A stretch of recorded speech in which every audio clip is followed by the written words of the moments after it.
ባህሪ አምላክ የሚባል ነገር የለም። እኔና ያብናየ ምን ማለት እንደው ከፈለግሽ አስረዳችሁ። እሺ ክርስቶስን ያስነሳው ማን ነው? ክርስቶስን ያስነሳው ማን ነው? አምላኩ እግዚአብሔር። እንደዚህ እግዚአብሔር ነው ያስነሳው የሚል አሳየኝ። አሳይሻለሁ።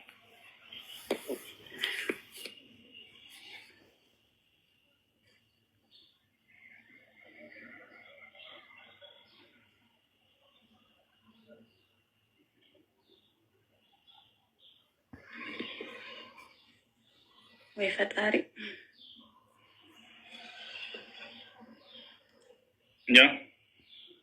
ይህን ኢየሱስን እግዚአብሔር አስነሳው። ለዚህም ነገርኛ ምስክሮች ነው። እስቲ ካለ ወደ ላይ በለው ካለ ያለው ምንም አዲስ ነገር የለውም። እግዚአብሔር ነው ያስነሳው። ስለ ክርስቶስ ትንሣኤ ያስቀድሞ አይቶ ነፍሱ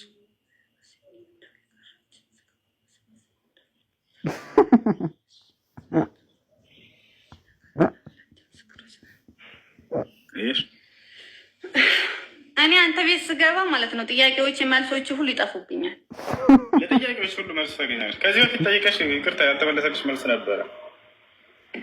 ያንን ልመልስልሽ አስታወስ። ልክ ስገቢ አስታወስኩ። መልስልኝ። ምን ነበር የጠየቅሽው? የቁርአኗ ማርያም ነው ያልሽው? ምን ነበር? አዎ የቁርአኗ ማርያም የሃሮን እህት። አዎ እንደዛ ብለውሻል። በቁርአን ላይ የሃሮን እህት ነች። ስለዚህ የኢየሱስ ክርስቶስ እናት አይደለችም አይነት ነገር። እናት አይደለም መንገድም ህይወትም እኔ ነኝ አለ። ይሄንንስ ትላለች። አዎ ኢየሱስ ወይንም ዒሳ የድንግል ማርያም ልጅ የህይወት መንገድ ነበር በጊዜው ለተላከላቸው ህዝቦች፣ ለእስራኤል ሰዎች ማለት ነው። ያለ እርሱ ፈጽሞ የህይወትን መንገድ ማግኘት አይችሉም ነበር። እርሱን ሲከተሉ ጊዜ ወይንም በእርሱ ላይ የተወረደውን መጽሐፍ በተከተሉ ጊዜ ነው የእውነትን መንገድ የህይወትን መንገድ ሊያገኙ የሚችሉት። ግልጽ ነው አይደለም? ይህን ለማለት ነው ሁሉም ነቢያት በየጊዜው ለህዝቡ የህይወት መንገድ ነው። አብርሃም ለምሳሌ በጊዜው የህይወት መንገድ ነው። የአብርሃም ህዝቦች አምላክን ሊያገኙ የሚችሉት የህይወትን መንገድ ሊያገኙ የሚችሉት አብርሃምን ሲከተሉ ጊዜ ነው።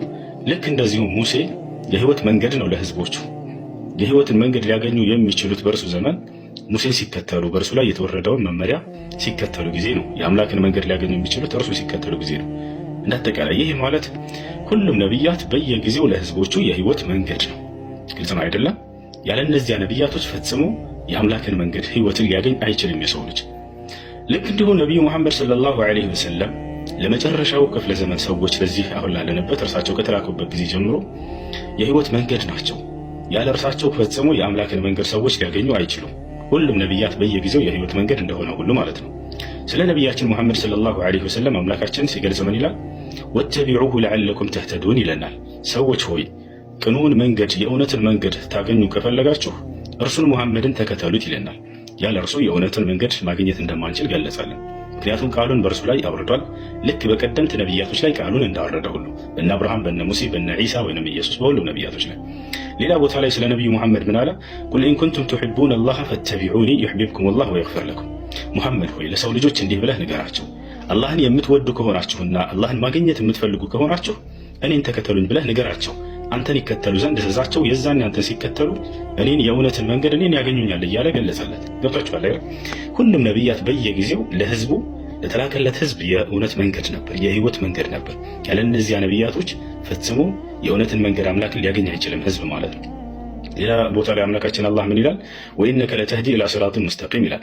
ሙሐመድ አንተ ወደ እውነተኛው መንገድ ሰዎችን ትመራቸዋለህ ይላል። ያለ ሙሐመድ ፈጽሞ የእውነትን መንገድ ማግኘት አይቻልም በዚህ ዘመን፣ ልክ ሁሉም ነቢያት በጊዜው እንደሚመራ ሁሉ። ሰላም እስላምን ተቀላቀላችሁ ማለት አንድና ብቸኛ የሆነውን አምላክ በአንድነቱ ላይ ሶስትነት የሌለበትን፣ በአምላክነቱ ላይ ሰውነት የሌለበትን፣ በጌትነቱ ላይ ባርነት የሌለበትን፣ በህያውነቱ ላይ ሞትነት የሌለበትን፣ በአሸናፊነቱ ላይ መሸነፍነት የሌለበት፣ መገደል፣ መሰቀል፣ መቀበር፣ መነሳት የሚባል ሂሳብ የሌለበት ይህን አንድና ብቸኛ የሆነውን የነቢያት አምላክ ነው የምታመልኩት። ታዲያ ከዚህ በላይ ሰላም የት ታገኛላችሁ? እና ወደዚህ ወደ ኢስላም መንገድ ከመምጣት ምንም ነገር ሊያስፈራችሁ አይገባም። አላህ የሁለቱንም ዓለም ደስታ ሊሰጣቸው ነው ኢስላምን የደነገገላቸው። አምላክ አይሞትም፣ የመሞት ባህሪ የለውም እርሱ። በሞቱ ላይ ከሆነ ደህንነቱን መሰረተውልኛል የተባለው ይሄ ስህተት ነው። በፍጹም አምላክ የመሞት ባህሪ የለውም አስለን ከመሰረቱ። ውስጡ ተሸንፎ ነው። አሁን ቀድማ ትሸንፍ ይኖራል። እሺ ካልተሸነፍ ተረጋጋ። አላስወራልከም እኮ አንዴ ኤርሚ ረጋ በልና አይታይ ጥያቄውን አዳምጠን መልሳችሁን እየመለስኩ ነው። እሺ አዳምጠን ጊዜ ይኸውልህ አሁን እዚህ ጋር ስጠይቀው ጊዜ ከቁርአን ጋር ካላነጻጸርኩኝ አለ። ችግር የለውም እኔ ላነጻጽርልህ። እሺ ልንገርህ፣ እዚሁ ቃል በቃል እጥር ምጥን ባለ መንገድ እግዚአብሔር ምን አለ? ህፃናቶችን ግደሉ ይላል። ታዲያ በእስልምናስ ያለው ነገር እንዴት ነው ከተባለ ቃል በቃል ህፃናትን አትግደሉ የሚል ነው ያለው። ላሳይህ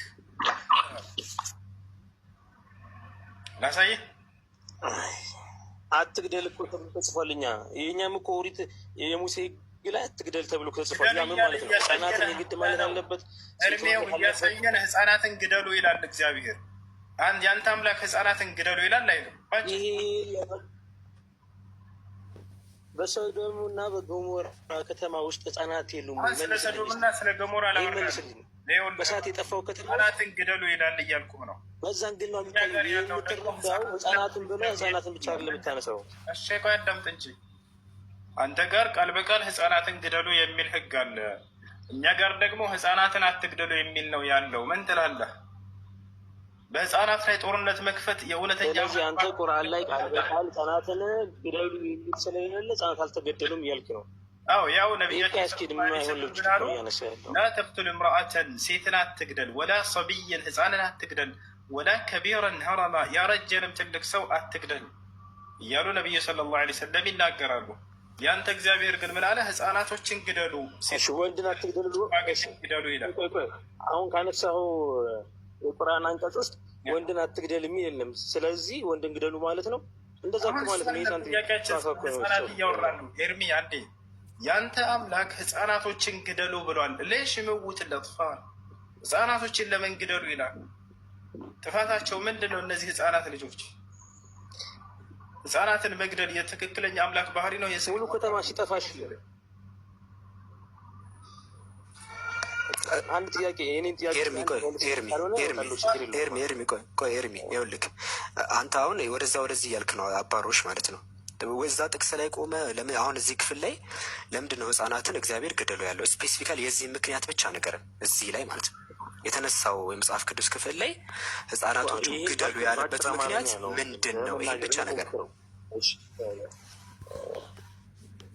ልክ ሰዶም እና ጎሞራ ህፃናት እንደጠፉ ሁሉ ይህም ለቅጣት ታዞባቸዋል። ህፃናቶቹ እዚህ ለምንድን ነው የጠፉት? እዚህ ክፍል ላይ አንዴ እዚህ ክፍል ላይ ሰዶም እና ጎሞራ ሌላ ስቶሪ ነው። እዚህ ክፍል ላይ ይሄኛው እዚህ ክፍል ላይ እግዚአብሔር ገደሉ ያለው ለምንድን ነው? እዚህ ክፍል ላይ ይሄ ስለ ሰዶም እና ጎሞራ ነው የተወራ ያለው። የክፍል ሌላ ስቶሪ እኮ አይደለም። ይሄ ስለ ሰዶም እና ጎሞራ ነው የሚያወራው መጽሐፈ ሳሙኤል ምዕራፍ 15 ሌላ ስቶሪ አይደለም። አማሌቃውያን ብሎ የሚገልጻቸው አህዛብ እንትን ናቸው። ስለ ሰዶም እና ጎሞራ ነው የሚያወራው የክፍል። ይሄ የሚያወራው ስለ እነሱ ነው። ስለ ሰዶም እና ገሞራ ነው የሚያወራው። ይሄ ተመሳሳይ ነው። ቅጣቱን ቅጣትማ እኮ ለምን ተቀጡ ነው? እዚህ ክፍል ላይ የተቀጡት ሀሳቡም አንድ አይነት ነው። በእግዚአብሔር አለመታዘዝ ኤርሚ ለምንድን ነው እዚህ ህፃናቶቹ እዚህ ጋር ምን አጥፍተው ነው? ህፃናቶቹ እዚህ ክፍል ላይ ምን አጥፍተው ነው ጥያቄያችን። እዚህ ክፍል ላይ ምን አጥፍተው ነው? እዚህ ክፍል አንድ ዛፍ እኮ ስትቆርጥ ፍሬዎቹም አብረው ይወርዱ። ስማ አዳምጠኝ። አንድ ዛፍ ስትቆርጥ ከነፍሬው እዚህ ክፍል ላይ ህፃናቶቹ ምን አጥፍተው ነው? እዚህ ላይ ጥፋታቸው ምንድን ነው? ህፃናቶቹ እዚህ ክፍል ላይ የህፃናቶቹ ምክንያት ንገርን። ያንን መልስ ደግሞ ቁርአን ላይ ታገኘዋለህ።